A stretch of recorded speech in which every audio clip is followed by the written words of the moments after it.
All right, our games to look out for the weekend. Arky, what are you looking out for? Mobile, Alabama is the host of the Lending Tree Bowl, which has Eastern Michigan taking on Liberty, the fighting Hugh Freezes of the world. Hugh Freeze. Yeah, Hugh Freeze signed a contract extension, and listen, excuse me, they may not be long for each other because Hugh Freeze probably wants to go somewhere else, but this was the kind of season that he was supposed to be the hot candidate. He was 7-5 this year, which is a far cry from what I thought they would be. I thought they would be a 10-3 type team, or 10-2 type team. They would have been able to, go into Syracuse and beat Syracuse earlier this season. Should have, I'd say. And they would have had a couple of very impressive and interesting victories. Probably would have lost to Ole Miss, but who knows? Instead, Hugh Freeze is back at Liberty for another year. Yeah. And it's been a little bit of a disappointing year, I think, for them. Malik Willis has been on and off as their quarterback as far as how well he's played. He is a dangerous dual threat kind of guy. He is a guy that you have to constantly account for, but teams have been able to do that pretty consistently this season. Eastern Michigan is a very good running team when they're winning games, but they're also a very prolific passing team too. Liberty's defensive numbers look good if you look at the totality of the season, but you got to pay attention to the last stretch, which is what's truer of the team right now. So I'm leaning to take Eastern Michigan plus 9.5 here. Again, double-digit favorite teams, which is essentially what you would be expecting Liberty to do here to win by double digits. I don't like them in bowl games. It's just a lot to ask in general.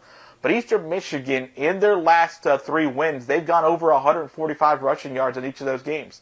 And that is not bad. It's not tremendous. But that's how that's how you know this team is a little bit more balanced, along with their really good passing game. So Eastern Michigan, I think, is ready for this game. I think Eastern Michigan taking on Liberty will be a high enough profile game for them. And come on, it's a pretty neat little bowl game in Mobile. They've had this bowl game there for like a couple of decades now. I think it's good for both these two teams to be here. And I'm leaning right now plus 9.5. I haven't made a play yet, but that's where I sort of sneak in it right now if I'm going to make a play and lean right now. But I really think Eastern Michigan is going to be a lot better than people are going to give them credit for. How far are you from Mobile? Can you go to this one? I mean, I can go anywhere I want. There's airplanes. It's probably 4 hours from my house. Arky with the jokes, always. 4 hours. Yeah. Okay, so that's a little bit of a drive. Yeah, it would be a drive. It'd be a long night for me. Yeah, sure. All right, well, I am looking out to the NFL. Washington at the Eagles, both teams sitting at 6-7. Philly is the 7-point favorite in this one with a total of 44. Both teams second and third in the NFC East, respectively. Washington has won 4 of their last 5, but are coming off a loss to Dallas. The Eagles are 3-2 in their last 5, coming off a win over the Jets. Jalen Hurts is still listed as questionable with an ankle injury as Gardner Minshew played in their last game with a win over the Jets. But get this, Arky. There are 30 Washington players who are either on the COVID list or injured list. So that is definitely not great. This doesn't even feel like a fair fight. I'm surprised it actually hasn't been postponed at this point. Washington is 2-6 straight up in their last 8 against Philly. The Eagles are 6-3 against the spread in their last 9.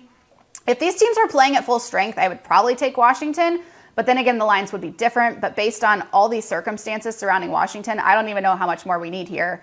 I'm going to take Philly at -7 and would definitely lean the under of 44. Who knows what will happen? But this just feels like a disaster going into this game on Sunday. Yeah, we've talked about how Baltimore's been destroyed by injuries and such.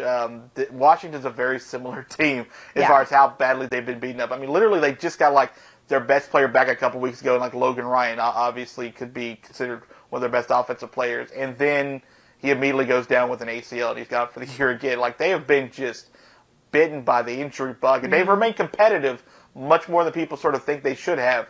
But man, it's going to be tough. Again, a division matchup against Philadelphia on the road, and all those bodies out. Not easy. Not easy. So many games being affected by COVID. So many lines being affected. Yeah. I'm ready for this thing to be over. COVID or football? COVID, never football. That's right. That's my girl. That's what we're talking about. More ball.